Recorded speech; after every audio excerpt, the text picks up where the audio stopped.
calon pengantinnya guna dan tujuannya adalah untuk kedanyo laksanakan pernikahan antara Muhammad Ihsan bin Mutin dengan Irna Safwi binti Tunku Abdurrahman.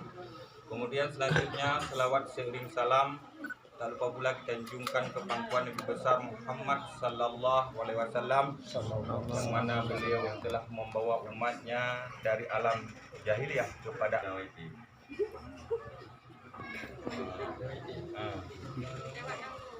Oh, lewat Tanggul. Ke lu warga Nawaiti. Mana lupa mau itu. Oh, nah jadi dia aja. Tempat tanggal lahir Bandar Labu 15 April tahun 2000. Jenis kelamin laki-laki. Negara baru. Jenis kelamin laki-laki. Salah ambil. Warga negara Indonesia, agama Islam, pekerjaan pelajar mahasiswa. Pupul itu. Tak dagang yang penting nabul itu. Kemudian alamat Kampung Rawaiti, Kecamatan Tanah Jamboi, Kabupaten Aceh Utara. Status perkawinan belum kawin di Jakarta.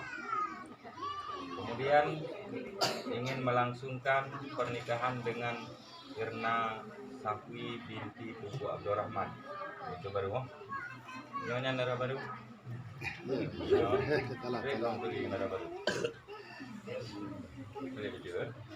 Pokoknya untuk pengenalan si saudara baru yang membutuhkan waktu dan kesabaran, karena mempersamakan persepsi antara siro suami ataupun siro istri setelah akad nikah itu yang membutuhkan waktu untuk saling temuduri.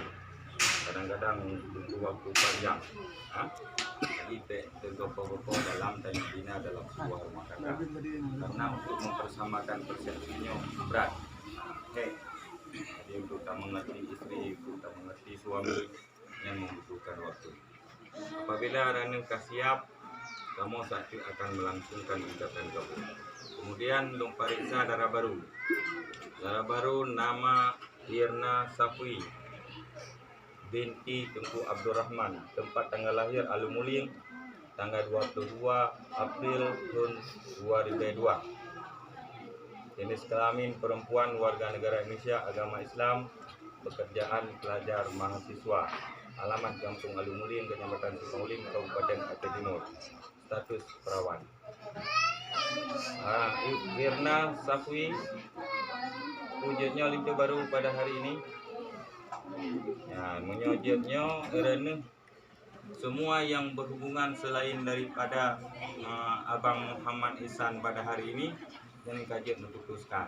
Karena hari ini yang teristimewa adalah Ibu Muhammad Ihsan sebagai calon suami Raul.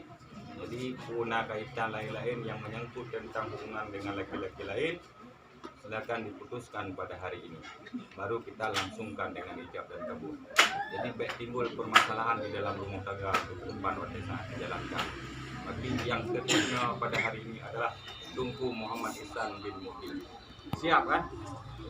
Jadi setelah ijab dan kabul itu, segala hak dan wewenang sudah berpindah kepada tangan suami, bukan wewenang wali lagi. Jadi wali cuma mengawasi, melihat tentang kehidupan rumah tangga orang rawan. Tidak ada campur tangan dari pihak wali kembali, tapi tanggung jawab suami. Yang beningat, ya.